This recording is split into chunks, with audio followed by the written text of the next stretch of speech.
Hello friends, பாப்பா இன்றைக்கி school விட்டு வந்தோடனே பசிக்குதுமா ஏதாவது செஞ்சு கொடுமான்னு சொல்லிட்டு கேட்டால், வீட்டில் என்ன இருக்குதுன்னு பார்த்தேன். அரிசி மாவு மட்டும்தான் இருந்தது. சரி அரிசி மாவு வச்சு கொழுக்கட்டை செஞ்சு கொடுத்துடலான்னு சொல்லிட்டு கொழுக்கட்டைக்கு ரெடி பண்ணிகிட்ருக்கிறேன்.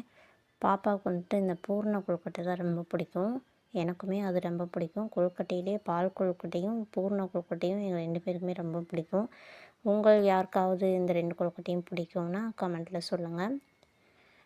மாவு சுடு தண்ணியும் கொஞ்சம் நல்லெண்ணெயும் சேர்த்து பிணைஞ்சி தனியாக எடுத்து வச்சிட்டேன். இப்போ பூர்ணம் தான் ரெடி பண்ணிகிட்ருக்கேன். பூர்ணத்துக்கு தேங்காய் துருவல், வெல்லம், பொட்டுக்கடலை இது 3 மட்டும் தான் சேர்த்துருக்குறேன். ஏலக்காய் சேர்க்கலை. ஏலக்காய் சேர்த்தா பாப்பாவுக்கு பிடிக்கிறதில்ல. பூர்ணம் கரெக்டாக இருக்கான்னு செக் பண்ணேன். இனிப்பு எல்லாமே கரெக்டாக இருந்தது. டக்குன்னு உள்ளே வச்சு மடித்து வச்சிடலான்னு சொல்லிட்டு அதை ரெடி பண்ணிகிட்ருக்கிறேன்.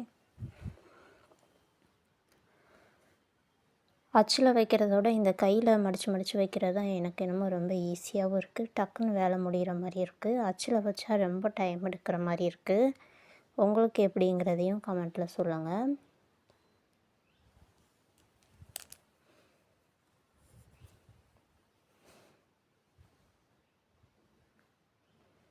இப்போ ரெடி ஆயிடுச்சு. நல்லா சாஃப்டாக வந்திருந்தது. பாப்பாவுக்கு எடுத்துகிட்டு போய் கொடுத்தா நீ கூட உட்காந்து சாப்பிடு அப்படின்னு சொல்லிட்டா. அப்போ 2 பேரும் பேசிக்கிட்டே கொழுக்கட்டையை சாப்பிட்டு முடிச்சிட்டோம். ஃப்ரெண்ட்ஸ், இந்த வீடியோ உங்களுக்கு பிடிச்சிருந்ததுன்னா சப்ஸ்கிரைப் பண்ணுங்கள், லைக் பண்ணிவிட்டு ஷேர் பண்ணுங்கள். Thank you friends.